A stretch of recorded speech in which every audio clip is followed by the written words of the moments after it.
ఏమవుతుందంటే cyber fraud, cyber క్రైమ్స్లో fraud 3 ఆస్పెక్ట్స్లో ఎక్కువ అవుతుంది. రెగ్యులర్ కంప్లైంట్స్ వస్తున్నాయి.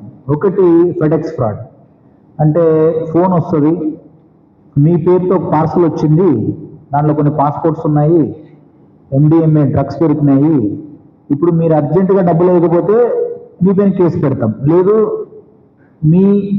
మీరు కంప్లైంట్ ఇవ్వండి అని ఒక పోలీస్ ఆఫీసర్ లాగా డ్రెస్ చేసుకొని వీళ్ళతో స్కైప్లో మాట్లాడతారు. నార్మల్గా పోలీస్ ఆఫీసర్ డ్రెస్ వేసుకొని స్కైప్లో మాట్లాడితే భయపడిపోతారు అందరూ.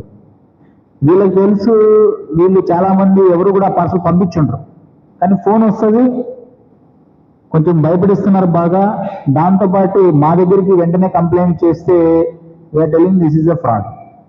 ఇప్పుడు కొంతమంది there are lot of people ఒక చోట 14 లక్షలు యూజ్ చేసుకున్నారు, ఒక చోట ₹1,00,000 వేశారు, అకౌంట్లోకి వేస్తున్నారు, చాలా కంప్లైంట్స్ వస్తున్నాయి.